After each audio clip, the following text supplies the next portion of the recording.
কি মায়া লাগাইলো আরে সোনা বন্ধে হিজি দুষে কান্দাইলো আরে সোনা বন্ধে ভ্রমণ করে তো না দিতে না চিরা ভাঙতে নবে না আজ পাশা বলবো আপনাদেরকে দোয়া করবেন। আর আমরা মানুষের সন্তুষ্ট দেওয়ার মতো হেমত নাই। আমরা যদি খুশি হয়ে আমরা কোনো নিতে চাই আমরা যাব, আমরা এটা ইনশাল্লাহ আরো অত্যন্ত ঘুরে তুলবো।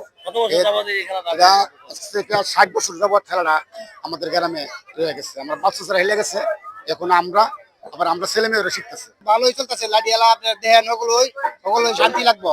আপনারা লাঠিয়ালা দেহেন পালার টিকা ওই হয়ে গেল সুন্দর টিকা দেন। আমরা ছোটবেলা থেকে খেলা দেখতেছি। খেলা দেখতে আগে অনেক আমরা আসলে ছোটবেলা থেকে যদি ঢোলের বাজনা বাড়ি দিত তাহলে মনে হতো যে এত একটা আনন্দ পাইতাম, ঘুরে যেয়ে দেখতাম যত দূরে হোক, কিন্তু অনেক ভাল লাগতো। এখনো বাড়ির থেকে ঘুমিয়েছিলাম, পরে ঘুমের দুইটা আইসি যে হ্যাঁ ঢোলের বাজনা দিয়ে পরে অনেক ভাল লাগতেছে। ৫-৫০ বছর ধরে লাঠি হালাইতেছি। আমরা এখন এই খেলাটা ধরে রাখতে আমরা ইচ্ছা, আমরা সবসময় আমরা সহযোগিতা করবো। আমাদের গ্রামের অনেক ঐতিহ্যবাহী খেলা আমরা দেখে অনেক আনন্দ পাচ্ছি। অনেক মানুষ হয়েছে, যা আমরা অনেক মজা পাচ্ছি খেলা দেখে। ঐতিহ্যবাহী এই খেলাটি যেন ভবিষ্যতে আরো উত্তরোত্তর বৃদ্ধি করে এবং মাদক থেকে সরে এসে ছেলেরা যেন এই খেলার সাথে সম্পৃক্ত থাকে। আমি সবার কাছে জোর দাবি করব, মাদক ছেড়ে আমরা এই খেলার দিকে যুক্ত এবং সরকারের কাছে আবেদন করব, সরকার যেন এই সংগঠনটির দিকে এবং এই খেলোয়াড়দেরকে বিভিন্ন ভাবে উৎসাহিত করে, বিভিন্ন অনুদান দিয়ে।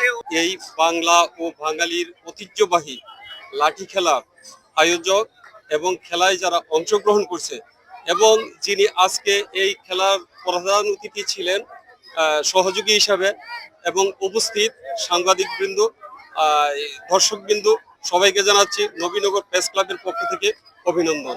তবে আমি একটি কথা বলতে চাই, আমাদের এই ঐতিহ্যকে ধারণ করে এবং বাঁচাইয়ে রাখতে আমরা নবীনগর প্রেস ক্লাব এই আয়োজকবৃন্দ এবং সংগঠনের পাশে আমরা সবসময় থাকবো। এবং আজকের পরে আমি যে গিয়ে নবীনগর যেহেতু আইন শৃঙ্খলা কমিটিতে মিটিংয়ে প্রেস ক্লাব আমন্ত্রিত হয়, সেখানে আমি জোরালোভাবে দাবি রাখবো এই খেলাটি বাঁচিয়ে রাখতে এই সংগঠনকে সর্বাত্মকভাবে সহযোগিতা করার জন্য।